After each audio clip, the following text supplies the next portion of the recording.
Hey guys, it's time for another Books and Bookings. It's me and Chris sitting here in the studio today, talking about the books we've been reading this week. I've got one, Chris has got one, and then we're going to tell you where we're going to be. And I have a Monster Energy drink as well. Chris always has a Monster. He drinks that stuff like it's candy. He loves those Monsters. Some drink coffee, some drink Coke. I drink Monster. Yep. So we're going to let you know where we're going to be this weekend after we get done talking about our books. Chris, you want to tell me about the one you read this week? Yeah.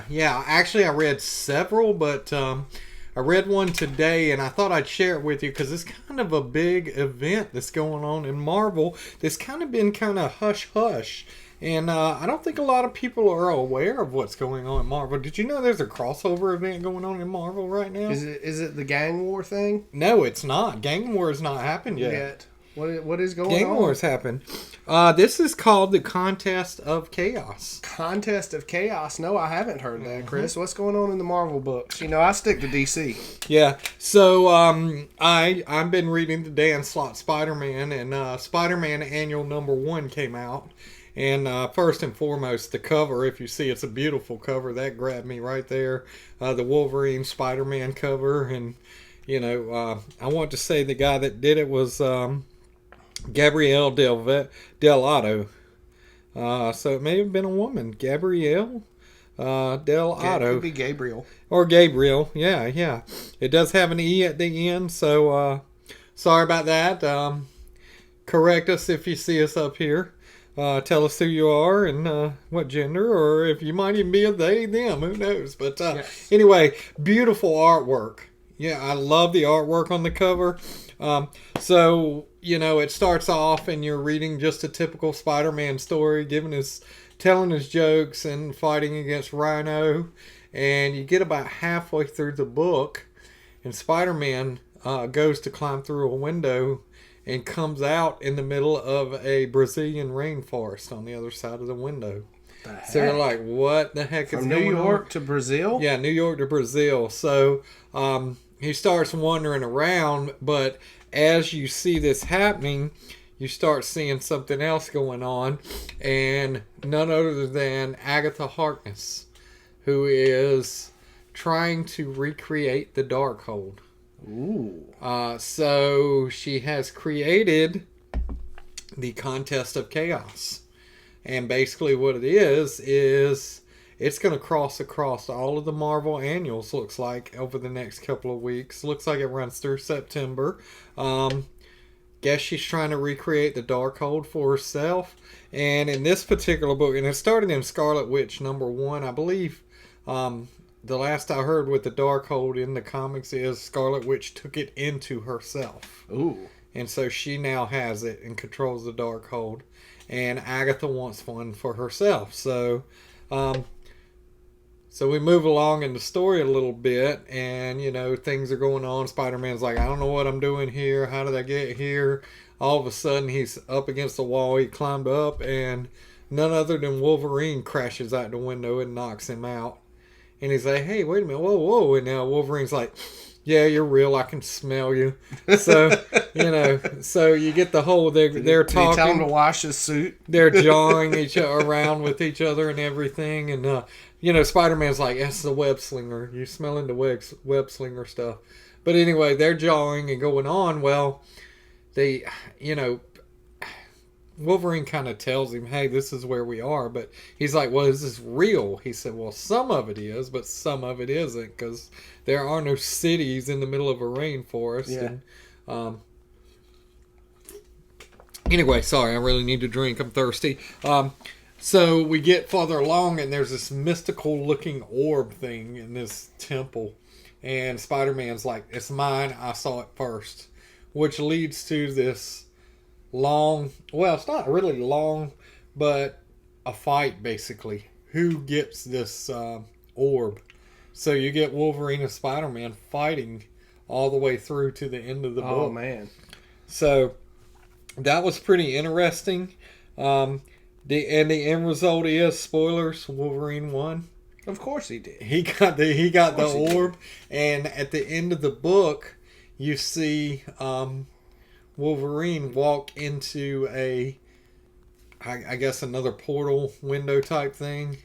Because Spider-Man got through back out of wherever they were back into the city. Okay. And Wolverine walks in and he's jacked up different now, and he's got some kind of glow around him, and Agatha's there and she goes, "Congratulations, Wolverine, you won the contest." The first one, I guess. The first part probably of the contest. Yeah, and so that's how it ended, and then you see it says to be continued in Iron Man Annual #1. So I had no idea this was going on. We got a contest of chaos. Chris, you know what it reminds me of? What's that? Back in the early 90s or the late 90s, when DC every summer would do an annual crossover during the summer, and it was in all the annuals for the books. Yeah. Like Armageddon 2001.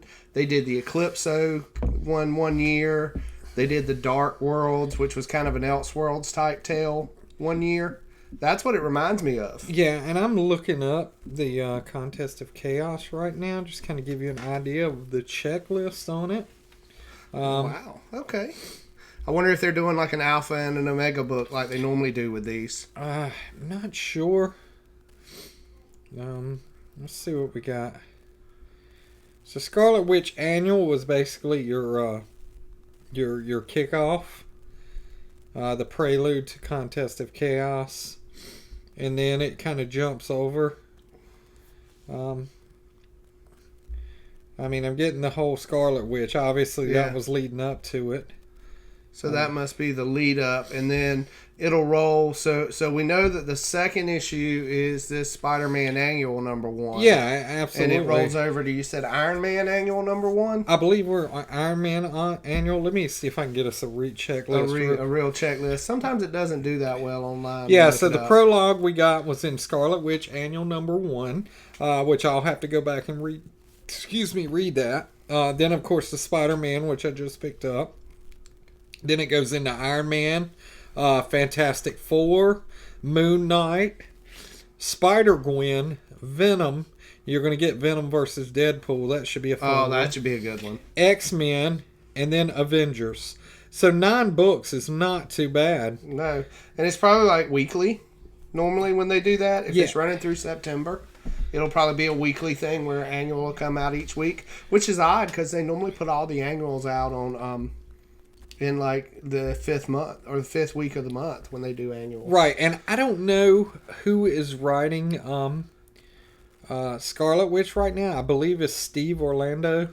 But this particular Spider-Man, this was not written by Dan Slott this time. You got a different writer. You got Stephanie Phillips and Alberto Boche, I believe is his name. So it was kind of a step away from the Slott story. Yeah, absolutely. For the annual issue. You don't have to read Slott story or the Zeb Wells Amazing Spider-Man So it was stories. just a step away. So Nice. if you're interested in grabbing like a real quick run, a good read, go grab this Spider-Man annual. I enjoyed it. And who doesn't love Wolverine? Yeah. He's awesome. Yeah. It's kind of funny you've got Spider-Man, Chris, because I broke out the PlayStation 5 last night and threw in the Spider-Man game. Yeah. And I think I played for like 3 hours last night. And the beauty of it is you can play the main story, but I was having just as much fun swinging around New York City from the buildings. Yeah. It was just fun. Yeah, it's kind of like the new Star Wars Lego game. The open world on that thing is ridiculous. You'll be out there forever and never even touch a level. I'm swinging around, and there's like backpacks he's hidden around the city you can go find, and there are what they call landmarks. You can pull your camera out and take pictures of like the Sanctum Sanctorum and all that, Avengers Tower, all that. And That's just cool. was having fun with it. It's a lot of fun. So Spider-Man is kind of the key character at Marvel, and I'm switching over to Adventures of Superman. Superman being the key character at DC. Batman. Yeah, you know, the strongest. Batman. Yeah. Well, we could argue that for days. You know that. I'm just So saying Batman has a contingency plan for everybody, even Well- himself. Well, let me tell you, I think John Kent is better than Batman. I think when you hear what he does in this book today, you're going to love it. Okay? I've been reading Adventures of Superman, John Kent. It's a 6-issue mini. Tom Taylor's been writing it, Clayton Henry was on the art in issue 6. And you really are expecting from that cover, you see a mega fight between John Kent and Clark Kent Superman. It's been the Injustice saga because he's been in the Injustice world. The series started with Ultraman going to different universes and killing off the Superman in those universes. Well, when he got to the Injustice universe, Chris, Ultraman went after Injustice Superman, and guess what Injustice Superman did? Killed him. Broke his neck. Oh. Took Ultraman out. Because, Injustice Superman was just, completely unhinged. Oh, yeah. And he was unhinged, if you know anything about the Injustice story, because he, in the Injustice story, thought he was fighting Doomsday, killed Lois when she was pregnant with their child. Yeah. Okay? Yeah. So, basically, the John Kent of that universe died. And in this, he's seen him, and it's really taken a toll on Clark because he can't believe that he's seeing John Kent. Well, it's all been leading up to this from the first 5 issues. And in the last issue, Superman kidnapped or caught Batman and Harley Quinn, who were leading the insurgency against him. And his goal is to execute them live in front of everyone, to take them out. Because he is a nasty piece of work. Well, John knows that in order to stop him, he's got to take out his insurgency. He's got to take out his group. He starts with Barry. He goes to Barry, talks Barry into, hey, dude, I need you to stand back. I need you to not interfere so that I can stop Superman. You know this is wrong. He gets Barry to agree. Then his next stop is Hawk Girl. He clips her wings, takes her out, goes after Hal Jordan, who in this universe is a Yellow Lantern, takes his ring. He's useless without it. Okay? Then he takes Wonder Woman, flies her to Titan. Okay? Leaves her at Titan, knows she can get back fast, but not fast enough to stop him from what he's going to do. So he gets there, and he confronts Clark, the Superman of Injustice Realm. Oh, I forgot. The last person he had to stop. Damian. He had to talk to Damian. And he got Damian to agree, hey, this is not the way things should be, not to go in and try and stop him. So Clark gets mad. He comes out after Jonathan and is ready to fight. He thinks he's going to provoke him. Well, if you know anything about Jonathan, Jonathan has a boyfriend that he's been seeing, Jay Nakamura. And in the Injustice universe, there is a Jay Nakamura, and he went to him in the story and talked to him. So Clark has kidnapped him, and he breaks his hand. And he thinks this is going to cause John to attack him. And it looks like John is coming after him. He turns blue, that new power he's got, and he goes, I'm faster, I'm stronger, I can do this, and takes off running at Superman. And the unexpected happens, Chris. Fist don't collide with face. He grabs him and hugs him. And says, I'm sorry for what you lost. This is not the way we handle things. And Clark turns around, punches him, wants him to fight him, wants him to go at him, and John just looks at him and says, no. He says, you're not Superman. You're not my father. Superman does not do this. This is not the way we handle things. I'm more Superman than you. And it really, you see Clark realizing, oh crap, what am I doing? And before you can see him turn, Cyborg hits John with the gun that sends him back to his own universe. Oh. So we don't know if he got through to him or not. But the emotional aspect of that scene between him and Clark that Tom Taylor wrote was just amazing. It's a great read. It's 6 issues if you haven't read it. And, he went from leading his own Superman book for 18 issues. Now he's had this 6-issue mini. So we're thinking, what's getting ready to happen? Where's he going to be? Well, at the very end of our book, he winds up back on Earth. And it says you'll see John next in Beast World. And Beast World is the huge crossover that's getting ready to happen with Nightwing and Titans. And so I think they're going to move John Kent into a Titan. So make He's John going to Kent become a a Titan. which would work. That's where you put him, because the stories between him and Dick Grayson working together and Dick training him are some of the great stories that I've read. And here's the thing.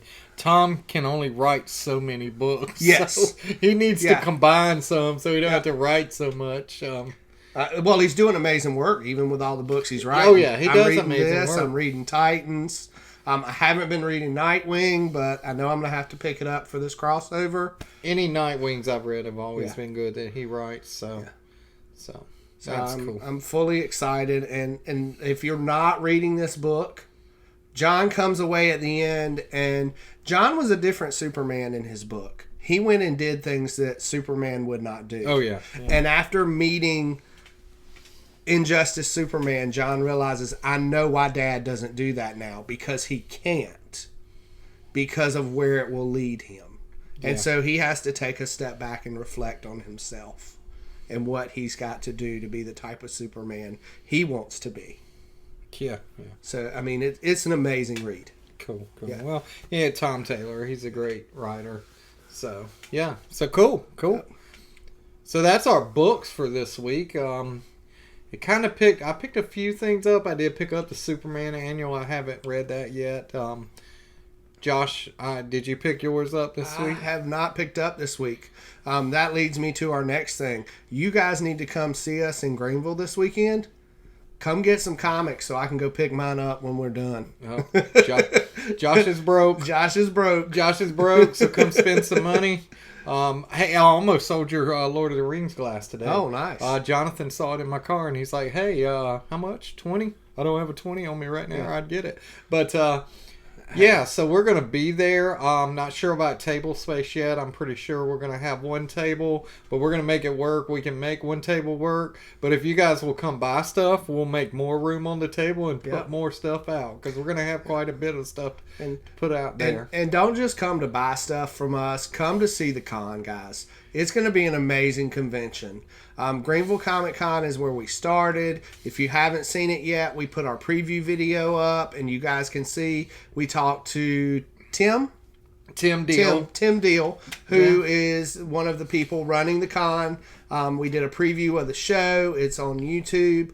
There's going to be Rocky Melvin is going to be there with the Blue Angel Transformer. That thing's amazing, guys. Y'all need to check it out. It's like 13 foot tall. He puts that thing on and walks around in it. It looks like the Pied Piper. Everybody just follows him around. There's another cosplayer that's going to be there. I'm not sure about that. I'm trying to remember. Brandon Harrison, who was in Halloween Kills, The Walking Dead, Under the Dome, is going to be there. My wife will be there selling her cool clay earrings. There's a whole list of vendors and people that are going to be there on our video. If you watch that, you can check it out at greenvillecomiccon.com or on the Facebook page. Come out and see us. It's going to be 10 to 5. It's $7 at the door, $3 for 12 to 3, or 12 to 4, and then 3 and under is free. That's right. That's right. So yeah, come on out and check it out, guys. And don't just come buy from us. Talk to us. We love to talk comics and pop culture, and tell us what you thought about the end of Secret Invasion. Yeah. Or anything else. I've been watching Twisted Metal. Tell me what you think about that show, because I got to start that. I'm having a fun time watching that show. And Chris, you know what else I've been reading this week? What's that? I broke out my All-Star Superman, and I've gone through the first 6 issues. Amazing story. Yeah, and I was just, it's crazy. I was just reading an article on that, Josh. When they're re-releasing All-Star Superman in an absolute All-Star Superman collection. And they're also re-releasing Supergirl, Woman of Tomorrow. Yeah, because those are 2 of the DCU projects. And this was because these were what Gunn used to kind of model what he wants his Superman and his Supergirl to look like. So spoilers, but I actually have both of the Superman, the All-Star Superman book 1 and book 2, the whole completed set, and it is on my spinner rack, and I am going to be doing 50% off on all of my graphic novels. So you could actually pick up the whole run of All-Star Superman this weekend if you get over there and get it off my rack. I think I've got it priced at $40, so you can get it for $20 this weekend. Yep. So that's a steal. So yeah, we're going to be in Greenville from 10 to 5, $7 to get in. Come see us. Come see all the other great vendors. Show us your best cosplay. We need pictures. We need stuff for our channel. We love to put cosplayers on our channel. And if you hadn't seen our latest cosplay video, check it out, because I did some magic with the cosplayers and I put them in backgrounds. We had a knight at a castle, a clown at a fun house. Barbie was at the dream house. Barbie was at the dream house. Yeah. I was going to say. So, so Bowser was at his castle too. So, he was attacking Princess Peach's castle. yeah, absolutely. Absolutely. So, yeah, check that out. And check out our... I've got a weekly pickup short up. Check that out. I picked my books up yesterday afternoon and shot a little short and threw a little extra in there. I've got the Night Terrors neon cover, so I threw some black light on those. So those are really cool to see too. And that is all we got for this week. We got to get some more books to pick up and read. And I think we're kind of quiet. I think Josh is going to have a show next Sunday. And then we don't have anything else until September the 9th. So until the next video, we will see you at the shop. All right, guys. Have a good night.